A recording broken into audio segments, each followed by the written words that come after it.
प्रस्तुत कीर्तनरूपी सेवेकरता निवडलेला अभंग दवी कोकमी जगद्गुरु जगतवंदनीय संत तुकाराम महाराज यांचा 4 चरणाचा अभंग आज मी कीर्तनरूपी सेवेकरता निवडलेला आहे. बघा सप्ताहाचे काही नियम असतात.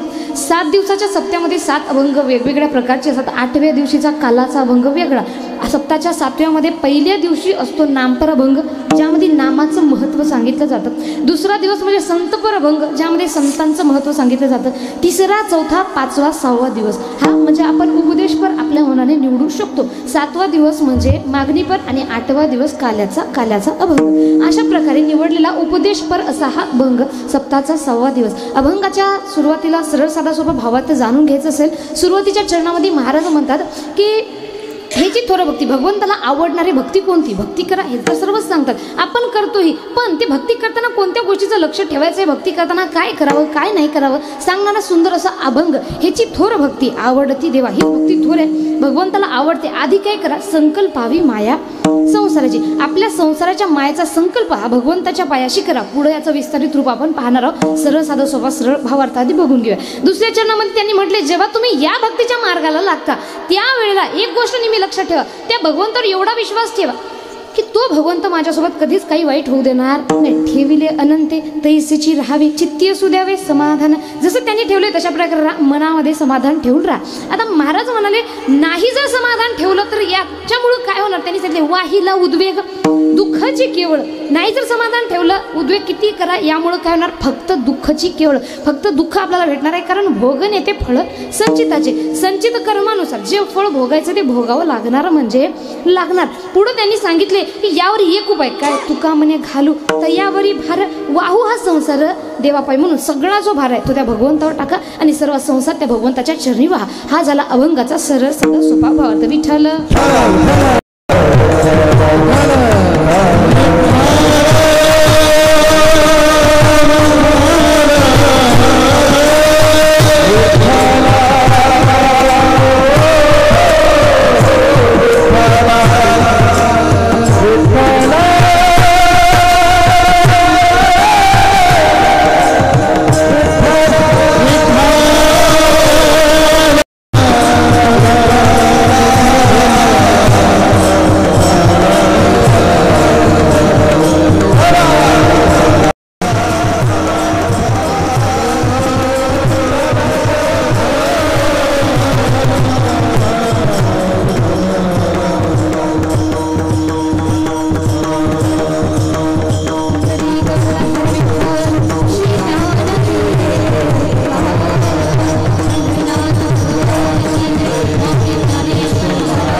सर्वांनी आपापले हात वर उचलायचे, जोडा आणि सर्वांनी आवाज मोठा निघला पाहिजे. मोठ्याने म्हणायचं, बोला रामकृष्ण हरी. महिला वर्ग आवाज मोठा निघला पाहिजे. तुम्हाला तुमच्या चपल्याची शपथ आहे. आवाज मोठा, रामकृष्ण हरी. क्या बात. प्रथमतः सर्वांना माझा रामकृष्ण. कीर्तनरूपी सेवेला सुरुवात करण्यापूर्वी सुंदर असं नियोजन आपण समस्त गावकरी मंडळींनी मिळून जे केलेलं आहे त्याबद्दल आपल्या सर्वांचे करावं तेवढं कौतुक कमीच आहे. प्रथमतः मी सर्वांचे मनापासून धन्यवाद मानते. आणि आज ज्यांनी आम्हाला इथं बोलवलं आहे, आजचे यजमान श्री आकाशभाऊ मथुरदास झिंजारडे यांचे मनापासून मी धन्यवाद मानते. आणि महत्त्वाचे म्हणजे त्यांच्यासाठी एकदा जोरदार टाळ्या वाजवायच्या. आज त्यांनी या सप्त्यामध्ये बघा, सप्ताह सर्वजण करतात, सप्ताहामध्ये भाग सुद्धा घेतात. पण सप्ताहामध्ये भाग घेणं नुसतं कीर्तन ऐकणं वेगळं, पण ते कीर्तन आत्मसात करणं वेगळं. त्यांनी यजमान म्हणून आम्हाला इथं बोलवलेलं आहे, पण नुसतं बोलवलंच नाही तर आज त्यांनी माळकरी सुद्धा झालेले आहे. त्यांच्यासाठी जोरदार टाळ्या. हा म्हणजे यजमानच आहेत ना, हो मग मी बरोबर बोलली ना. अच्छा, म्हणून त्यांचे मनापासून धन्यवाद मानते. बघा की त्यांनी स्वतःमध्ये एक बदलाव करून घेतलेला आहे. मी नेहमी सांगते, नुसतं कीर्तन ऐकून कोणालाही काही फळ मिळणार नाही, त्यामधला काहीसा तरी भाग आपल्याला आत्मसात करावा लागेल. आणि जोपर्यंत आपण कीर्तनामधला काही भाग आत्मसात करणार नाही तोपर्यंत आपल्याला त्या कीर्तनाचं फळ लाभणार नाही. म्हणून त्यांचेसुद्धा मनापासून धन्यवाद मानते. माझे सरपंच ताई त्यांनी सुद्धा आम्हाला आले, भरपूर स्वागत केले, त्यांचेसुद्धा मनापासून धन्यवाद मानते. त्यांनी सांगितले की ताई त्यांच्या कोण, हा दोघीजणी. हा, सर्व जे महिला वर्ग उपस्थित आहेत त्यांचे सुद्धा मनापासून मी धन्यवाद मानते. तथा जिंजारडे परिवार, त्यांच्या घरी जेव्हा आम्ही गेलोय, सुंदर असं आमची सेवा त्यांनी केलेली आहे. घरी गेल्यानंतर त्यांच्या दारापासून आत रूममध्ये जाईपर्यंत पूर्ण फुलाचं अंतरून त्यांनी टाकून ठेवलं. एवढं सुंदर स्वागत केलं की मन भरून आलं. त्यांना पूर्ण परिवाराचे, सर्व परिवारामधल्या महिलांचे सुद्धा मनापासून धन्यवाद मानते. कारण हे सगळं करणाऱ्या कोण असतात? महिला असतात. बघा, माणूस आला गेला, सोबत काय घेऊन गेला? चांगलं. एखादा आम्ही त्यांच्या घरी गेलोय, सुंदर त्यांनी आमचं अवभगत केलंय, मनातून व्यक्ती त्यांना आशीर्वाद देतो आणि तेच चांगले कर्म आपल्यासोबत शेवटी येतात. आपण आयुष्यभर पैसा वगैरे तर कमावणं चालूच आहे, पण त्यामध्ये थोडा दान धर्म आणि धर्माबद्दल जागृती तथा सत्कर्म सुद्धा आपलं चालू ठेवायला पाहिजे. म्हणून सुंदर असं आपलं गाव आहे. आपल्या गावाबद्दल सुद्धा मनापासून मी धन्यवाद मानते. या कीर्तनरूपी सेवेला उपस्थित सुंदर असे मृदंगाचार्य कृष्णा महाराज, हरिभक्तपर्यंत कृष्णा महाराज साबळे, जोरदार त्यांच्यासाठी टाळ्या वाजवायच्या. आता सुंदर आपल्या समोर ज्यांनी चाल म्हटली, हरिभक्तपर्यंत अनिल महाराज गवळी, त्यांच्यासाठी सुद्धा जोरदार टाळ्या वाजवायच्या. तथा हरिभक्तपर्यंत दिनेश महाराज, गणेश महाराज, त्यांच्यासाठी सुद्धा जोरदार टाळ्या वाजवायच्या. आणि नरवाडे सर, अच्छा, नरवाडे सरांसाठी सुद्धा जोरदार टाळ्या वाजवायचे. सर्वांचे उपस्थित सर्व वारकऱ्यांचे सुद्धा मनापासून धन्यवाद मानते. आणि वेळोवेळी आमच्याशी संपर्क साधणारे आजचे कथाकार, शिवकथा व्यास, ज्यांच्या मुखामधून आपण ऐकत आहात, श्री हरिभक्तपर्यंत रघुनंदन महाराज, यांच्यासाठी सुद्धा जोरदार टाळ्या वाजवायच्या. सर्वांचे मनापासून धन्यवाद मानते. मंचावर उपस्थित सर्वांचे सोबदार आणि लाभलेली उत्कृष्ट साऊंड सिस्टीम ऑपरेटर दादासाठी सुद्धा जोरदार टाळ्या वाजवायच्या. सर्वांचे मनापासून धन्यवाद मानते आणि आपल्या कीर्तनरूपी सेवेला सुरुवात करते. विठ्ठल विठ्ठल.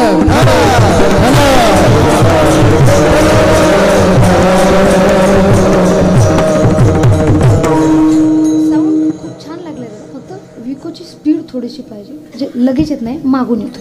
बाकी खूप छान सेट केले तुम्ही.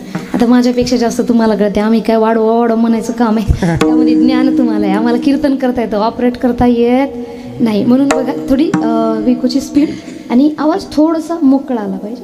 बाकी सगळं छान आहे. विठ्ठल विठ्ठल विठ्ठल.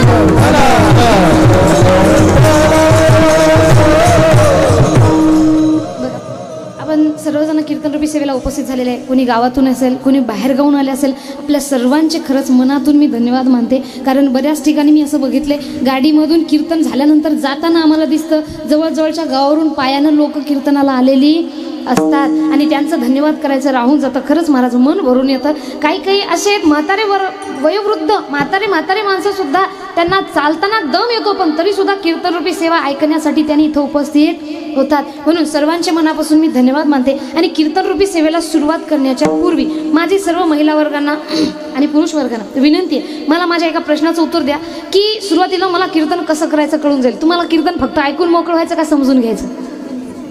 समजून घ्यायचे. समोरचे बोलायले, मग बाकीच्याला ऐकून मोकळं व्हायचं का? हा, तू माझ्याकडे असं टकमक का बघायला? मी पावडर लावून नाही आली, लावून येऊ का? जे काय वेगळं नाही दिसायलो ना?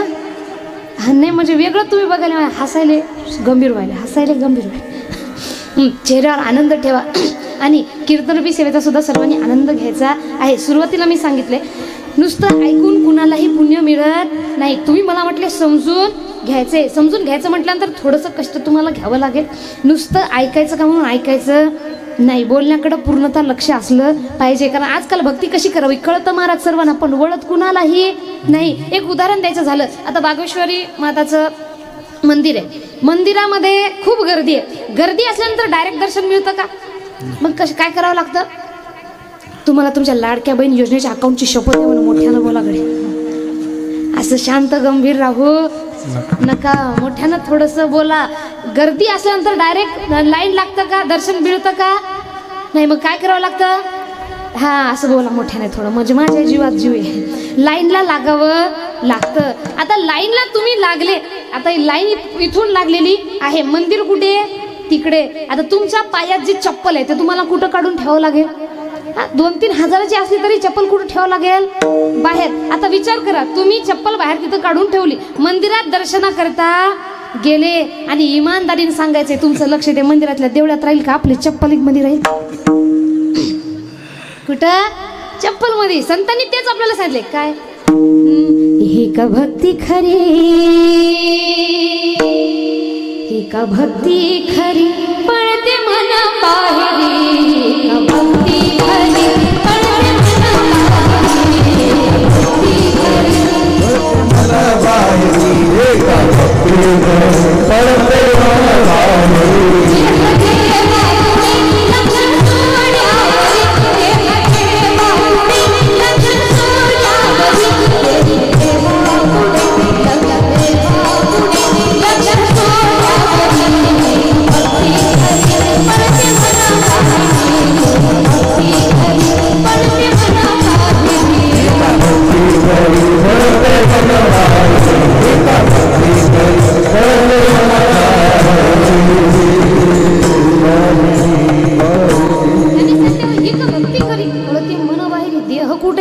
देवाकडे आणि लक्ष कुठे चपलीकडे. यापेक्षा तुम्ही चपलीकडे राहा, लक्ष ते देवाकडे ठेवा, हे तरी फायदेशीर होईल. म्हणून भक्ती कळते सर्वांना पण वळत कुणालाही नाही. जसं कीर्तन महत्वाचं, कीर्तनामध्ये बोलणारा कीर्तनकार महत्वाचेच मुद्दे नेहमी मांडत असतो. पण इकडं माझं कीर्तन चालू आहे, ते बघा तिकडं दोन पिसाळ्या कुत्र्याची भांडण लागली तर तुमचं लक्ष माझ्याकडे जाईल का पिसाळ्या कुत्र्याकडे? कॉमन सेन्स आहे. पिसाळ्या कुत्र्याला सुद्धा आपल्याला भक्तीपेक्षा आणि उपदेशपेक्षा जास्त आवडतो. म्हणून सांगते भक्ती कळते सर्वांना पण वळत कुणालाही नाही. म्हणून अशा प्रकारे नुसतं वरवरून कीर्तन ऐकून फायदा होणार नाही. जसं आकाशदादांनी आत्मसात केलंय आणि त्यांनी मनामध्ये एक निश्चय केला की आजपासून मी माळकरी होणार. आणि भगवंताला आवडणारा भक्तीचा प्रकार त्यांनी सांगितले काय? तुळशी माळ गळा गोपी चंदन तिळा हृदयी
देवाशी तो एका प्रकार नामाचा उच्चार रात्रंदिवस तुम्ही नामाचा उच्चार करा. अजून काय?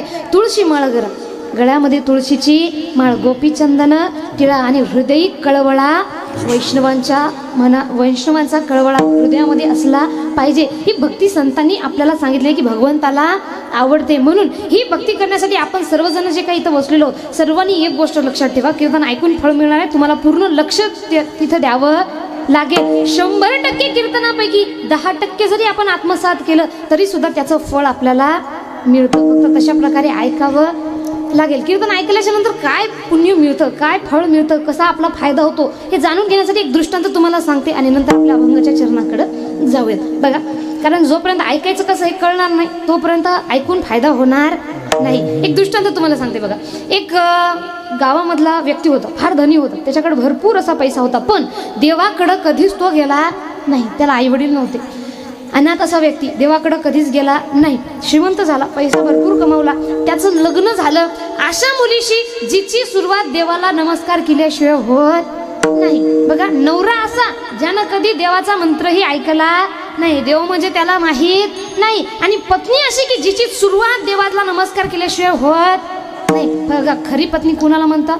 जे आपल्या वाईट मार्गावर गेलेल्या पतीला सुद्धा खेचून चांगल्या मार्गावर आणते. नाहीतर तुम्ही पिता का पिऊ द्या, माझं पतिव्रता धर्म आहे, मी तुमचं पालनच करेल, मी तुमची आरतीच करेल, असं नाही. त्यांना सुधरवणं हे आपलं कर्तव्य आहे. आणि एखाद्या महिला वर्गाचा पती जर कीर्तनामध्ये येत नसेल तर त्याला आणण्याची जबाबदारी आमची का तुमची? बोला की माय. हा म्हणून इथून पुढं कधी कीर्तनाला यायला ना सोबत आपण यायचं आणि जेवढे होऊ शकतात तेवढे सुद्धा सोबत घेऊन यायचे, कारण त्यांनी कीर्तन ऐकलं आणि त्यांच्या जीवनामध्ये काही बदल झाला, थोडा वेळ त्यांना आनंद झाला तर याचं पुण्य कुणाला मिळतं? ज्यानं आनंद दिला त्याला, म्हणजे आपल्याला. अशा प्रकारे ती पत्नी विचार करू लागली, माझा नवरा असं आहे की त्यानं कधी देवदेव केलंच नाही आणि मी असे की माझं देवापासून माझी सुरुवात दिवसाची सुरुवात देवाशिवाय होत नाही, काय करायचंय? तिने एक युक्ती लढवली. ती म्हणाली, ऐका ना, तुमचं माझ्यावर किती प्रेम आहे? आणि पती म्हणाला, अगं माझ्या आयुष्यामध्ये तुझ्याशिवाय कोणीच नाही, तुझ्याशिवाय माझ्या जीवनात महत्त्वपूर्णच कोणी नाही, मग तुम्ही माझ्यासाठी काय करू शकता? तो म्हणाला, चंद्र तोडू. तुम्हाला गप्पच, ते का आपल्या घरचा नाही, बोलायच्या गोष्टी बोलू नका, काय करू शकता खरं सांगा. ती म्हटली, ठीक आहे, जर तुला शायरीमधून उत्तर नको असेल तर तू सांग, काय करू? तुला जे पाहिजे ते मी करणार. तिने सांगितले, तुम्ही जर माझ्यावर खरं प्रेम करत असाल तर माझं एक ऐका. काय? ते म्हणाले, ठीक आहे, ऐकणार का? आधी प्रॉमिस करा, वचन द्या. वचन दिलं, ठीक आहे, ऐकणार.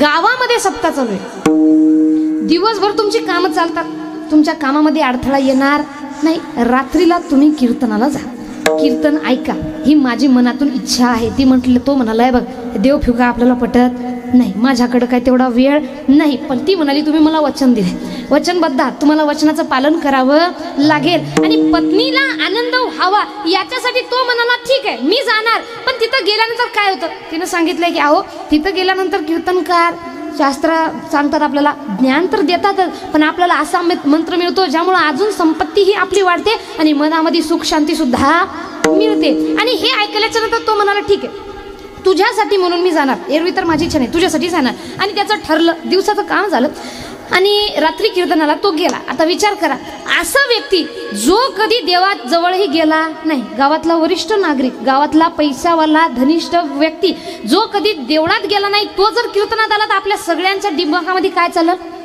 बापरे, हा आला, हा आला. म्हणून गावातली सगळी जी काही कार्यकर्ते होती त्या सर्वजण त्यांना म्हणू लागली, काय? या. शब्दाकडे लक्ष द्यायचे. पहिला शब्द त्यांना काय केला? मोठ्यानं बोला, काय? या. सगळ्यांनी मोठ्यानं बोलायचंय आणि हे 3 शब्द लक्षात ठेवायचे जे मी तुम्हाला सांगते. आले आले त्याने पाहिलंय की कार्यकर्ते त्याला बोलवत आहेत, कार्यकर्ते म्हणाले या. आल्यानंतर त्यांना समोर जागा दिली, म्हणाले बसा. दुसरा शब्द काय केला त्याने? बसा. जसा बसला इकडं झालं सुरू कीर्तन आणि त्याचं झालं कीर्तन सुरू झोपण्याचं, घुरायला माणूस. ज्यानं कीर्तनामध्ये सगळ्यात जास्त त्रास देणारी गोष्ट कोणती? जांभळ्या येतात ना, ज्ञान सुरू झालं की इकडं आपल्या जांभळ्या सुद्धा सुरू होतात. अशा प्रकारे त्याला जांभळेली, तो झोपला जागेवर बसून, त्यानं कीर्तनातलं काहीच ऐकलं नाही. कीर्तन संपलं, सगळेजण गेले. आता सर्वांचं म्हणणं, याला उठवाव कुणं, उठून शिव्या खाव कुणं, हा सरकेट दिमागाचा थोडं काय करावं. सगळेजण उठून गेले. आता ज्यांचं हे मंडप डेकोरेशनचं काम होतं दादांसारखं, ते आले आणि त्यांना म्हणाले, उठा जा, कीर्तन झालं. आता हा गेला घरी आणि पत्नीला म्हणाला, इकडे, तू म्हटलेला मंत्र देतो, काही ज्ञान देतो. आता यानं पत्नीला हे सांगितलं ना की ह्या झोपला. यानं काय सांगितलं? मी तिथं गेलो, 3 शब्दाशिवाय महाराज काहीच बोलला नाही. म्हटलं काय बोलले? गेल्यानंतर या. दुसरा आणि तिसरा, 3 शब्द त्यानं ऐकले. त्यानं सांगितलं का त्याची चूक नाही? कारण बघा, कीर्तनामध्ये आल्याच्या नंतर अर्ध्या लोकांचं डोकं हे महाराज कुठं चुकतो याच्यावरच असतं. 100% बरोबर, 99% बरोबर बोललं ते जाऊ द्या, पण 1% चुकला, हा चुकला. आम्ही का देव आहे का? नाही, शेवटी मनुष्य, मनुष्याच्या तोंडातून कधी कधी चुकीचा शब्द जाऊ शकतो, पण आपण चांगल्याला धरणार नाही. एखाद्याला जर म्हणणं दारू सोडा तर ते सोडणार नाही, पण एखाद्या जर वाईट शब्द बोलले ना त्याची TRP घेतील. हे बघा महाराज असं बोलतो. अशा प्रकारे आजकाल चांगल्या गोष्टीकडे कुणाचं मन राहत नाही, वाईट गोष्टीकडे सर्वांचं जातं.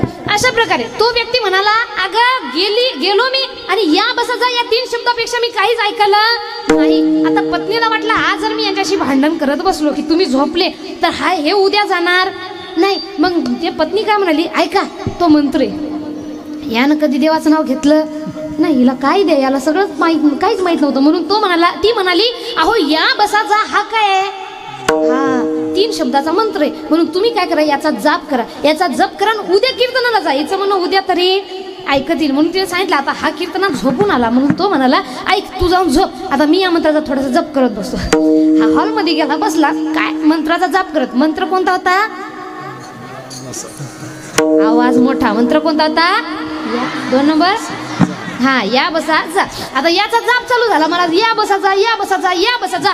आता बसता बसता याला लागली झोप आणि एखाद्या विचार जास्त जर आपण केला तर आपण झोपेमध्ये सुद्धा त्याच गोष्टी बोलतोय मनातून. त्याने देवाचा म्हणून मंत्राचा जाप करू लागला पण झोपल्यामुळं मंत्राचा जाप थोडा हळू होऊ लागला. झोपत या बसा जा. एवढ्यामध्ये त्याच्या घरामध्ये मारली एका चोरानं एंट्री. आता चोर काय दरवाजातून ट्रिंग ट्रिंग करून येणार का? नाही, त्यानं मारली खिडकीतून उडी. जशी खिडकीतून चोरानं उडी मारली याने याचा पहिला मंत्र बोलला. कोणता? चोरानं वाटलं यानं मला पाहिलं. आता हा पोलिसाकड देणार आपण पळून जाऊ. पळून जाण्यासाठी माग फिरला याने याचा दुसरा मंत्र बोलला. कोणता? आता हा म्हटला यानं पाहिलं आता पळून फायदा नाही. आता हा बोलू लागला. हे त्यानं त्याची रुमाल आतरली. आणलेलं सगळं चोरीचा माल त्या रुमालमध्ये बांधला तिथं ठेवला आणि म्हणाला हे सगळं तुम्ही घ्या पण मला काहीच नको पण माझं नाव. याने याचा तिसरा मंत्र बोला. कोणता? गेला ना निघून. आता जसा याचा डोळा सकाळी उघडला आणि हा पाहतोय याच्या समोर सोने चांदीचे दागिने आणि पैशाचे बंडल. आणि याने पाहिलं की आपण रात्री काय केलं होतं मंत्राचा जाप. पत्नीनं सांगितलं होतं की मंत्राचा जाप केल्यानंतर धनसंपत्ती मिळते. तो आपल्या पत्नीला बोलू लागला इकडे ये. आयुष्यभर झाले देवाचं नाम घेती म्हण. तुझ्यापेक्षा माझ्या भक्तीत ताकद किती आहे बघ. रात्री मंत्राचा जाप केला ना आज किती देवानं मला फळ दिलं. हिला माहित होतं मंत्र देणार गुरु कोण. तिला माहित होतं मंत्रामध्ये ताकद किती म्हणून ती म्हणाली आपण देवाला CCTV मध्ये पाहूया. त्यानं पाहिला ना या बसाचा सगळा कार्यक्रम. आणि नंतर ती महिला म्हणू लागली ऐका आता ही गोष्ट लक्ष देऊ नका. महिला म्हणू लागली ऐका तुम्ही कधीच कीर्तनात जात नाही म्हणून लोकांनी तुम्हाला या म्हटलं. बसा म्हटले. मधातलं कीर्तन तुम्ही काही ऐकलं नाही तुम्ही झोपले. पण मी कालच जर हे तुम्हाला सांगितलं असतं तर तुम्ही उद्या राग गेले नसते. म्हणून हा या बसाचा मंत्र नाही आहे. हा या बसाचा त्यांनी तुम्हाला बोललेला शब्द आहे. पण एक गोष्ट लक्षात ठेवा. एक गोष्ट तुम्ही लक्षात घेतली का आज तुम्ही या चुकीच्या मंत्राचा जाप केला तर तुम्हाला एका दिवसात भगवंताने एवढं दिलं. सरळ मंत्राचा जाप करशाल तो भगवंत तुम्हाला किती काही. म्हणून अशा प्रकारे म्हणतात नुसतं ऐकून फायदा होणार नाही. आपलं जर लक्ष त्याच्यात नसेल पूर्ण जर मनातून लक्ष दिलं चुकून जरी देवाची भक्ती केली ना तरी याचं फळ देते. मन लावून भक्ती दिली तर त्याचं फळ का देणार नाही. आता भक्ती करा हा विषय आला पण भक्ती करावं कशी. अभंगाचा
महाराजांनी सांगितलं ह्याची थोर भक्ती हीच भक्ती थोर आहे. भगवंताला आवडते. आधी काय करा संकल्पावी माया संसाराची. आपल्या संसाराच्या मायाचा संकल्प भगवंताच्या पायाशी करा. ही भक्ती भगवंताला सगळ्यात जास्त आवडते. का?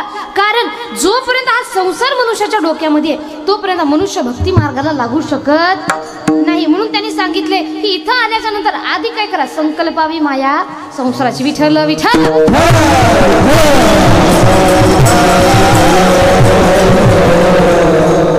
संकल्पावी माया संसाराची प्रकारची हा विषय मी का बोलला याआधी आपण भक्ती जाणून घ्या. बघा, आपण सर्वजण जे भक्ती करतो त्यामध्ये भक्तीचा प्रकार कोणता जास्त करतो?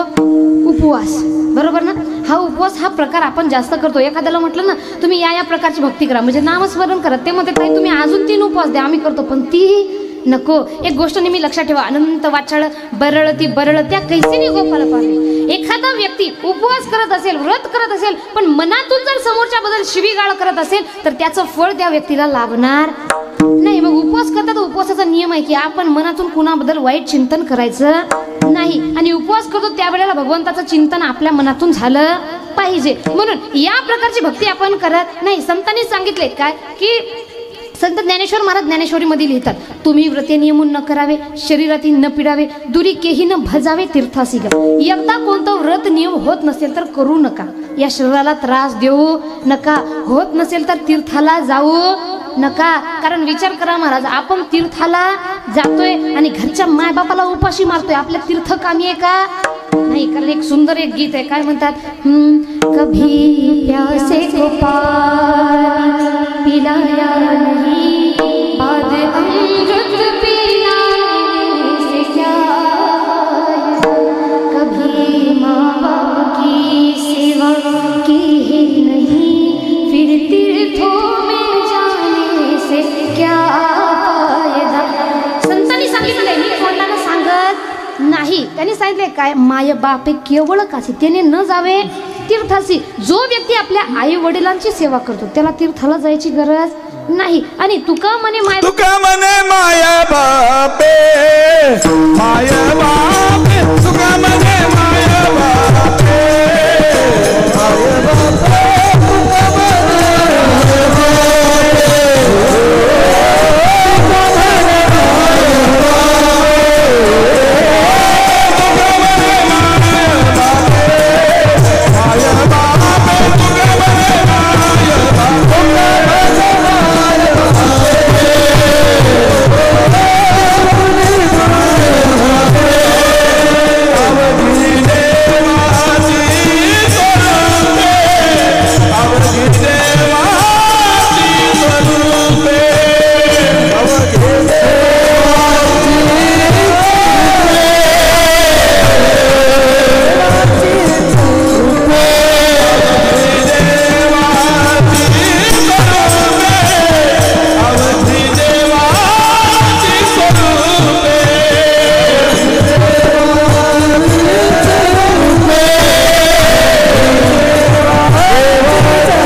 स्वरूप आहे. मी सांगत नाही, संतांनी सांगितलेलं आहे की मायबाप हेच देवाचं स्वरूप आहे. आणि त्यांना सोडून जर आपण दुसरीकडे जात असेल, कारण आजकाल युवा मंडळीचं जास्त ट्रेंड कोणतं चाललंय?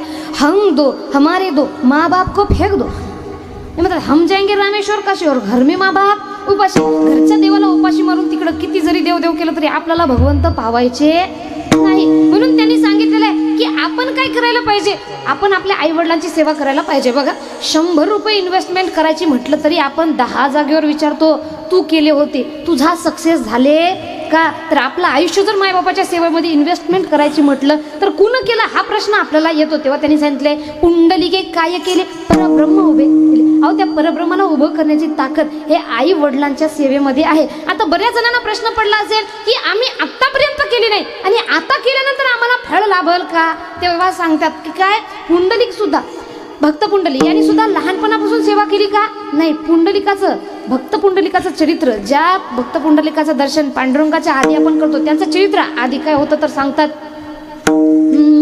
आई बापाच्या गळ्यात दोन्ही. जेव्हा पुंडलिक, भक्त पुंडलिक तीर्थाला निघाले होते, सोबत आई होते, बाबा होते आणि पत्नी सुद्धा होती.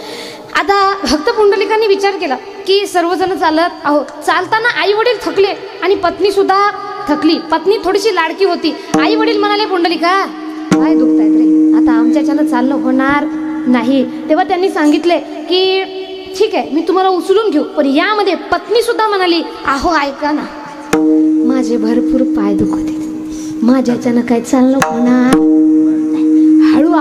जात बोलला म्हणजे समोरचा फसला.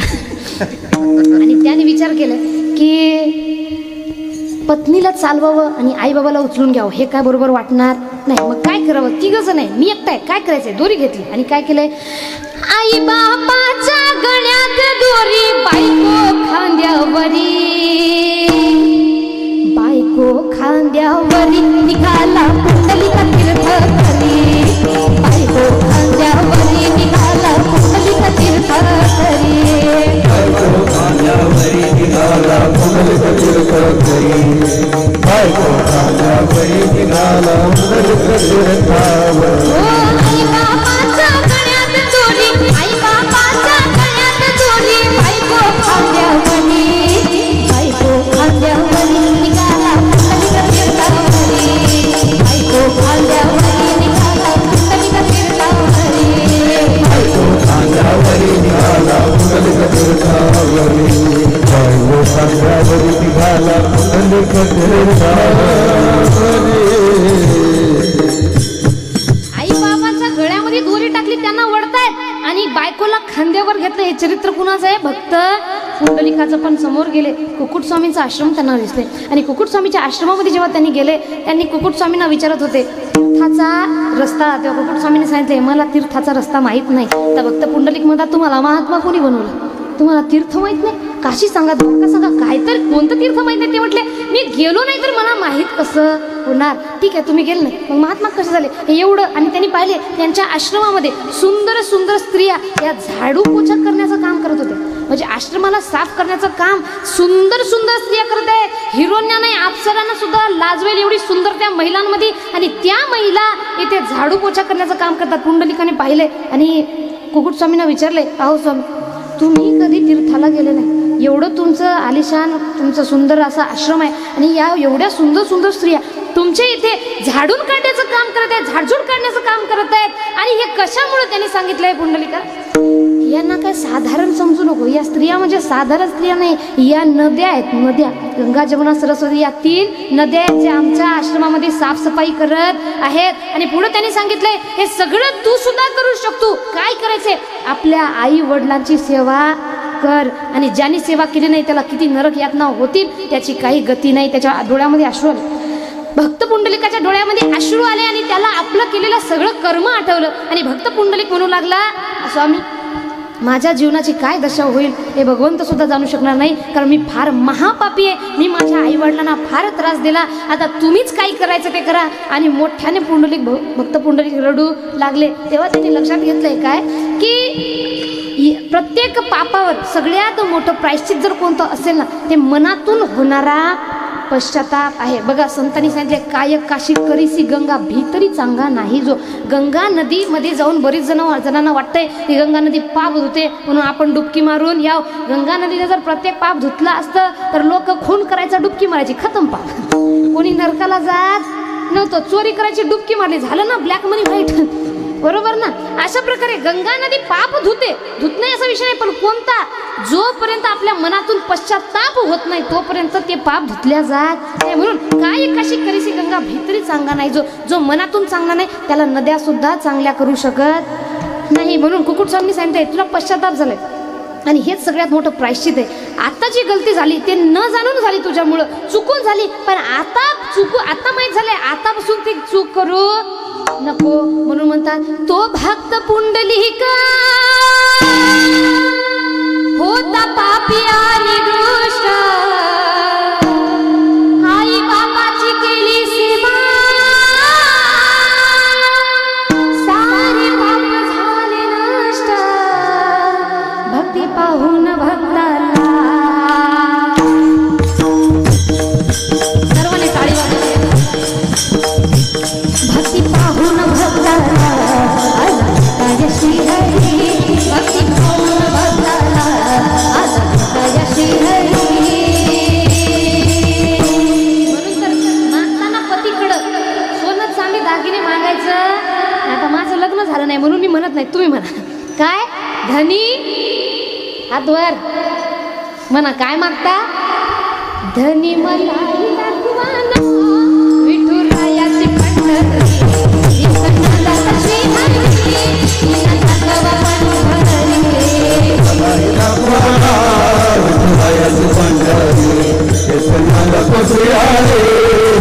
राखावा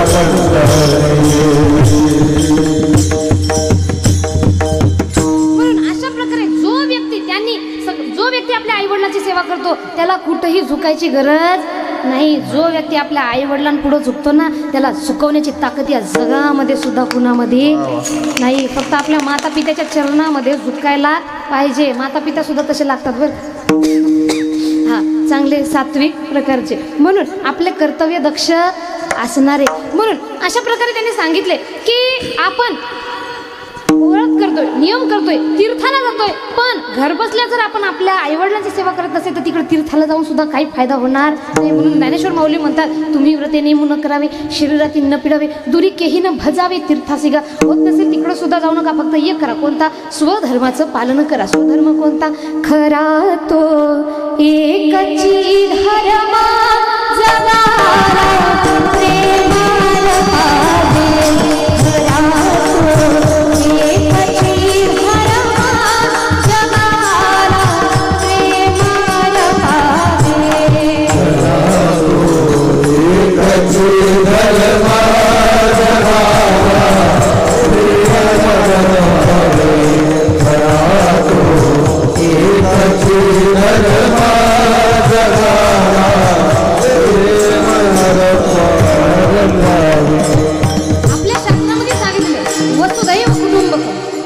वसुधा काय आहे? माझा परिवार आहे. म्हणून मनुष्याचा खरा धर्म, मनुष्याचा कोणते? माणुसकी हा मनुष्याचा खरा धर्म. खरा तो एकच धर्म, जगाला प्रेम अर्पावे. याचं जर आपण पालन केले आणि घर बसल्या फक्त एक करायचे, कोणतं? नामस्मरण करा. ही भक्ती त्यांनी आपल्याला सांगितलेली आहे. बघा, नामस्मरणामध्ये ताकद काय? चहुवेदीत जाणं, साही शास्त्र कारण, 18ही पुराण हरिशी गाती, 4 वेद, 6 शास्त्र, 18 पुराण, सर्वांचा सार, एक हरिनाम. एवढी ताकद या नामामध्ये आहे. एवढं सोपं आहे. बैसलिया ठाई म्हणता राम राम, काय होय श्रम आईशे सांगा. सर्वजण मिळून बोला बरं, राम जय श्रीराम.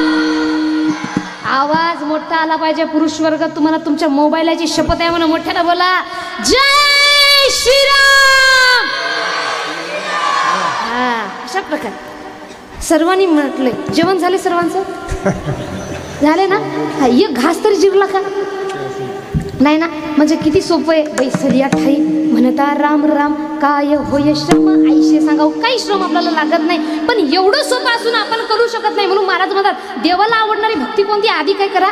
संकल्पावी माया संसाराची. कारण भक्ती एवढी सोपी आहे, नामस्मरण एवढं सोपं आहे, पण आपण करू शकत नाही. का? कारण बघा, बैसलिया ठाई, बसल्या ठिकाणी देवाचं नाम घ्या. पुरुष वर्ग, आपण सर्वजण एका ठिकाणी बसलो, आपल्या देवाच्या नामाच्या गोष्टी चालतात का? आपल्या सर्वांना माहिती आहे, पण कळतं सर्वांना, पण वळतं कुणाला का? तुमचा विषय सोडा. आपल्या चालतात का? देवाच्या नामाच्या गोष्टी चालतात? कुणाच्या मुलांना किती चांगलं काम केलं याच्या गोष्टी चालतात? नाही. कुणाच्या लेकराला कशाची गरज आहे का याच्या गोष्टी चालतात का? नाही. आपल्या बसल्या ठिकाणी काय चालतात मग? हळूच काय?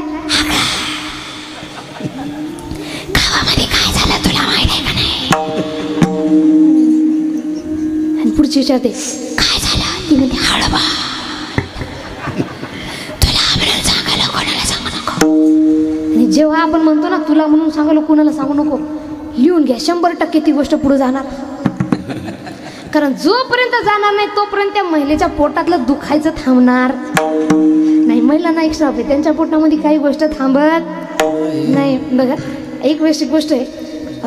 समोर बसलेले आमचे जेजू आहेत, त्यांनी फोन केला म्हणजे माझ्या बहिणीनं, ताई आम्ही घरी येतोय, सरप्राईज आहे, कुणाला सांगू नको. मी म्हटलं ठीक आहे. माझी आई आली, हळू कोणाला बोलत आहे ग? काय झालं? मी म्हटलं वैशू येत आहे, पण सरप्राईज आहे, कुणाला सांगू नको. ती खाली गेली. आमचं एकत्र कुटुंब आहे, तिघी जाव आहेत. मधवी तिथं आली आणि तिच्या पोटामध्ये ती गोष्ट मावना. तिला आनंद झाला आणि म्हणते, भाई तुम्हाला काय झालं? मधवी म्हणते, आई मोठ्या आईला, तुम्हाला काय झालं? ती म्हणते, अगं वैशू येत आहे, पण सरप्राईज आहे, कुणाला सांगू. तेवढ्यामध्ये सगळ्यात लहानी तिथं आली आणि ती म्हणते, दोघीचं काय खुसूरपुसूर चालू आहे? ते म्हणते, इकडे वैशू येत आहे, पण सरप्राईज आहे, कुणाला सांगू. अख्ख्या घराला पत्ता लागला. अशा प्रकारे जेव्हा आपण म्हणतो कुणाला सांगू नको, 100% समजायचं. ती नुसती पुढं जाणार नाही महाराज. इथली गोष्ट जर साप असेल ना, समोरच्या घरात जाता जाता आजगर होतो. बरोबर ना? इथं जर म्हटलंय साप निघला तिथपर्यंत जाऊ असतो, आजगर त्याचं होतो. कळलं का? अशा प्रकारे ती म्हणते तुला म्हणून सांगा कोणाला सांगू नको. ही पुढची म्हणते लवकर सांगत आहे. म्हणते काय सांगू माय लय वाईट झालं शेजाऱ्याची पोरगी गेली की बळा. आणि तिसरी तिथं आली ती म्हणते काय कसर मसर झालंय. ती म्हणते ही म्हणाली शेजाऱ्याची गेली. ही म्हणते गेली का मला अंदाज आला होता. गेली जाऊ दे पण मला दोघांसोबत वाटलं होतं. दोघातून कोणासोबत गेली त्याचा. आणि ही म्हणते जास्त वाळवार उडू नको. तुझं लक्ष जेव्हा तिच्याकडे होतं तेव्हा तुझाच पोरगा ती पोरगी घेऊन पडतो.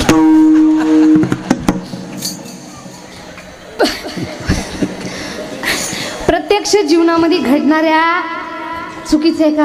आता बघा हा विषय आपण पुढे घेऊ. आधी जी लोक इथं बसलेली आहेत चुका काढण्यासाठी त्यांना सांगते. जी म्हणत असेल ताई कीर्तनामध्ये हा विषय कुठून आला त्यांना मी सांगितले की भक्ती फार सोपी आहे पण हे सगळे जे कुटाने करतोय ना आपण. महाराज म्हणतात काय तुका म्हणे आईशी थोर हानी केली कधी ताटवाळी जन्म गेला हो. कधी ताटवाळी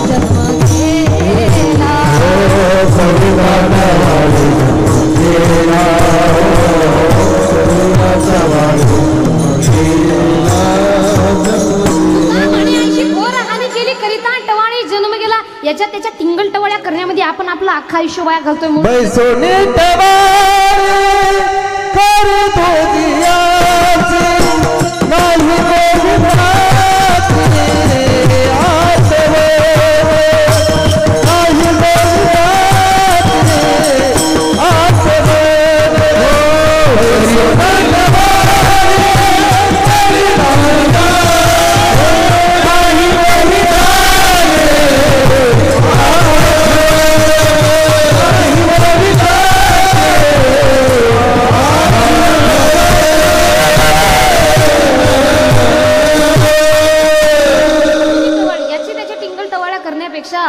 भगवंताची आठवण करा भगवंताचं नामस्मरण करा. पण ते आपण तोपर्यंत करू शकत नाही. हे संसार आहे जोपर्यंत आपल्या कुटाने संसारातले बाजूला निघत नाही. म्हणून संतांनी आपल्याला सांगितले काय याच्या घरामध्ये त्याचं लेकरू काय करते त्याच्या घरात त्याचं लेकरू काय करते याच्याकडे लक्ष ठेवण्यापेक्षा आपल्या घरात आपलं लेकरू काय करते याच्याकडे लक्ष ठेव. आपले लेकरू कधीच वाईट वळणावर जाणार. याच्या त्याच्या टिंगल टवळ्या करू नका महाराज.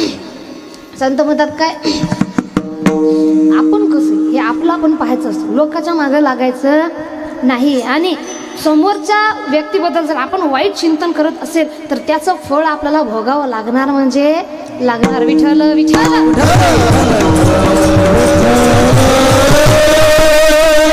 मी सांगते just believe in equation of कर्म. कर्माची गती एवढी गहन आहे. इथंच करायचं आणि इथंच फेडायचं सुद्धा आहे. केले कर्म झाले त्याची भोग आले उपज झाले मी ऐशी किती. म्हणून कर्मावर विश्वास ठेवा. जर वाईट गुणाबद्दल आपण वाईट टिंगलटवाळी करत असेल तर आपल्या सोबत कधीच चांगलं होणार नाही. शेजारच्या गावात 2 बाया होत्या महिला. दोघी जणी जावा होत्या. दोघीमध्ये झाली भांडण. आणि पहिलीला थोडंसं जी लहान होती ती जराशी भांडखोर होती. तिला एक मुलगी होती दिसायला फार सुंदर होती. आणि मोठी जी होती तिला मुलगी नव्हती. आणि म्हणून ती म्हणू लागली की तुम्ही माझ्या मुलीकडे लक्ष द्यायचं नाही. तिने सांगितलं की बघ ते मुलगी तुझी आहे तुझी काय माझी काय सोबत मला मुलगी नाही म्हणून त्याच मुलीला मी माझं मानेल. आणि काही थोडीशी दोघीमध्ये भांडण झाली. आणि या लहानीला कळालं की मोठी जी जाऊ आहे ती माझ्या मुलीवर खूप प्रेम करते. म्हणून काय करायचं हिला तिच्या लग्नामध्ये बोलवायचं नाही. दोघीच्या भांडणीमध्ये ती म्हणाली अगं माझ्या गुड्डीच्या लग्नामध्ये तू पत्रिकेवर नाव तर टाकत नाही तुला अक्षदा टाकायला सुद्धा बोलवत नाही. पत्रिकेवर नाव तर टाकत नाही पण गुड्डीच्या लग्नात तुला अक्षदा टाकायला सुद्धा बोलवत नाही. लग्नाच्या 3 दिवस आधी गुड्डीच पळून गेली महाराज. म्हणून वाईट चिंतन करायचं नाही. अहंकार करायचा नाही. कर्माची गती फार गण आहे. एक दृष्टांत तुम्हाला सांगते बघा. कर्म कसं फळ देते.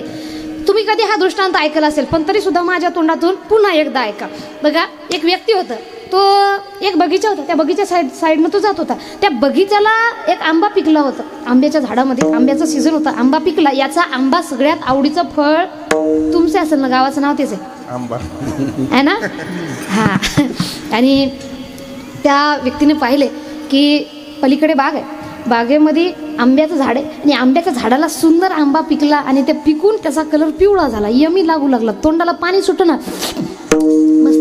याचं मन पडलं आपण जाऊ खाऊ, पण खाऊ कसं, तिथं तांब्याचा माळी तिथं आहे. याने विचार केला देवा एकदा जातो माळी बाजूला जाऊ दे, म्हणजे मी आंबा खायला मोकळा. देवानं ऐकलं महाराज, तो माळी बाजूला गेला. याला वाटलं आंबा खाला आपण मोकळा. आता विषय कसा झाला, आंबा खायला तो गेला. आता मला सांगा आपल्या शरीरामध्ये पाहण्याचं काम कोण करते, डोळे, बरोबर. आता त्या व्यक्तीनं आंबा कशाने पाहिला, डोळ्याने. आता डोळ्याने आंबा पाहिला, पण डोळे जाऊ शकतात का, गेले, आवाज मोठा, गेले पाय, गेले पाय, पण पाय तोडू शकतात का, तोडलं हातानं, तोडलं हातानं, पण हात खाऊ शकतं का, खाल्लं खाल्लं तोंडानं, पण तोंड ठेवू शकतं का, ते गेलं पोटात.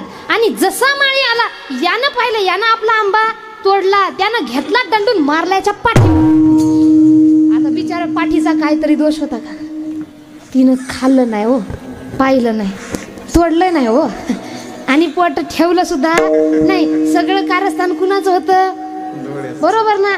पण शिक्षा कुणाला भेटली, आता तुम्ही म्हणशाल कर्म तर चुकीचं भेटलं, केलं यानं आणि भेटलं याला. पण कर्माची गती एवढी गण आहे, जसा दंडू लागला पाठीमध्ये अश्रू निघाले, पाहलं कुणी होतं.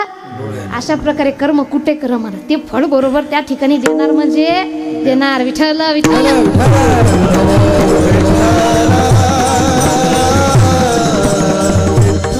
म्हणून आपल्या कर्मावर आपण विश्वास ठेवायचा. याच्या त्याच्या घरामध्ये काय चालतं याच्यावर टिंगल टवळ्या करत चालायचं नाही. बाबा तू माझी टिंगल टवळी कर, तू का कर, अजून कर, तुला काय करायचे मी अजून तुला विषय देतो, पण आपण कुणाच्या मागं लागायचं नाही. लोक म्हणतात हम ईट का जवाब पत्थर से देंगे, का हे को देंगे, आपण काय एवढे रिकाम टेकडे आहे का.